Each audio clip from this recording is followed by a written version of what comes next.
Alright, what we're going to go over here is how to put a tire on the wheel. We've already had a video on how to remove the tire. Now we're going to go over how to install the tire on the wheel. Now the first thing you need to do is you need to look on the sidewall of the tire that you're going to install, and you need to determine if it's a directional tire. And the way you would determine that is there would be an arrow pointing on the tire. It may say directional on the tire. And make sure that you install the wheel that you install it on, that it can go on that side of the car.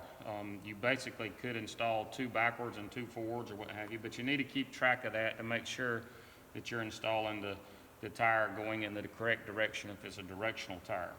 The other thing you need to be concerned about is some tires have white lettering on them, or they may have a white stripe around them, a white wall tire. Some customers like that to be showing, some don't. So you need to find out from your customer, do they want the white wall showing or the white letter showing or not. You definitely don't want to install some with it showing and some without it, because I feel sure the customer would have you redo that job. So once you determine those things, the next thing you need to look on your tire for is some colored dots. And the two colors you're looking for are red and yellow. Now right here, you can see on this tire, I have a yellow dot here. And then if I look down here, I have a red dot. Now those dots are there for a reason, and they are somewhat important. The red dot is for radial force from the tire. Basically what you do is, the tire is made by one company, the wheel's made by another company, and they're never, either one are going to be perfect.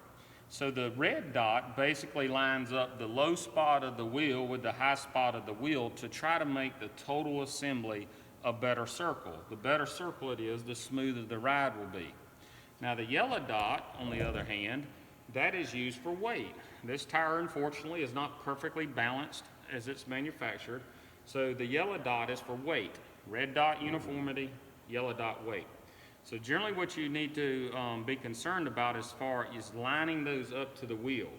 Now, the red dot, if the wheel is marked, there'll be an indentation or something on the wheel, like a little chisel mark, that it would align with, and that would give you your best circle on the assembly. Now the yellow dot, if you're not trying to worry about being in a perfect circle, but you're trying to reduce weight, wheel balance weight, your yellow dot would go with the valve stem.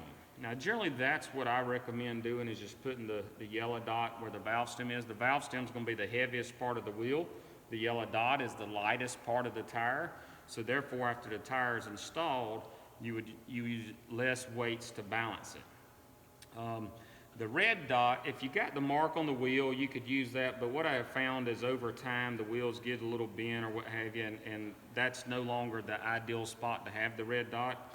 Now if you got a Hunter wheel balancer, you can use it and find the correct spot on the wheel and then align your red dot with it if you're trying to make it a more of a perfect circle. But I think most days in a tire shop, time's of the essence, and your primary focus needs to be on your yellow dot and put that where the valve stem goes. Now you can usually turn the tire once it's installed, but I try to line it up on there as I'm installing it. Before we do that, we need to get some tire paste on the tire. You always want your tire well lubricated around your bead. It keeps you from damaging the bead as you install the tire. It makes it easier to put the tire on, and it also makes it easier to inflate the tire. So I'm going to wipe the beads down with the tire lubricant we have. Then I'm going to place the tire laid down flat over the wheel. I'm going to press this side down. I'm going to bring my duck bill down, place it on the wheel, and then I'm going to hit my rotation button. And I went over these buttons in the last video if you need to go back and review. But I'm going to press my rotation button. Sometimes you've got to hold this back. The more sidewall you have on the tire, generally the easier it is to install it. It flexes more. So I'm going to hit my rotation button, and I'm going to do what I call the dance. And the dance is I'm going to press my hand down here, and I'm going to follow that tire around pressing it. All right. So I got the lower bead over the wheel, and I'm going to repeat the process for the tire bead, the top bead. I got to do my dance. So I'm going to press my tire down right over here by my duck bill, and as this tire rotates, don't bring your hand and put it back. You want this part to try to press the tire down in the drop center of the wheel. So I'm going to try to do this without blocking the camera view. All right, let's try it one more time.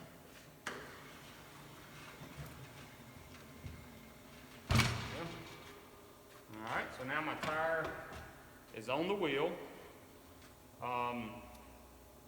This is where my yellow dot is. This is where my valve stem is. So you can see that they're not aligning up. So I'm going to see if I can turn it, which I can't. So I got two options. I can either flip it back over the top, like this.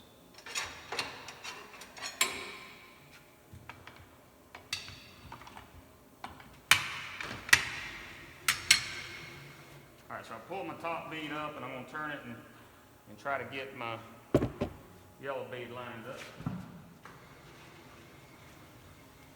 All right. Unfortunately, I'm still off just a little bit. I do have it closer. This is my valve stem. This is my yellow dot. I can't spin it. Now, this tire machine has a pretty unique feature. Not all of them have it. That's why I was showing you I could take it back off and do it. I can take these pieces right here, these rollers, and press them down on the tire. And it'll kind of hold my tire for me. And I can spin my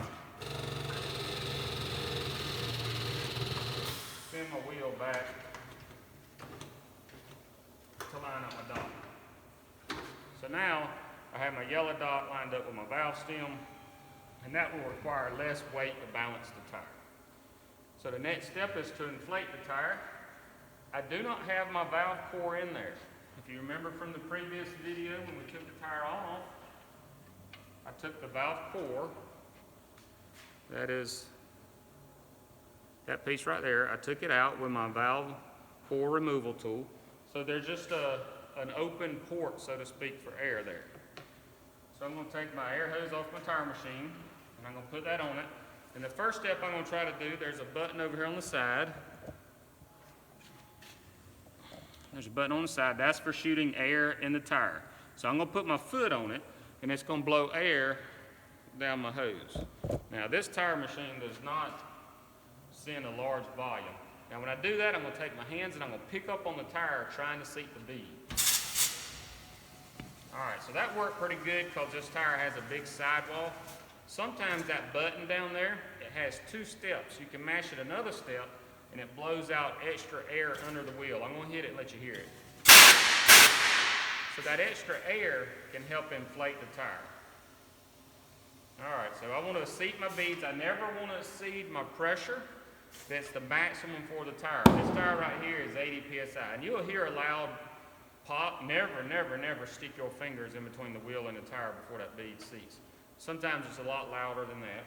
But once I get my beads seated, like what just happened there, there was the bottom. I take my valve core, put it in my valve core tool and kind of hold it with my fingers. I'm going to pull my air hose off and it's going to spray air at me, but I'm going to put that in. You don't want to do that before you seat the beads because it allows more air to go in the tire. So I'll put that in, put this back on there, and just simply pump the tire up to my desired pressure.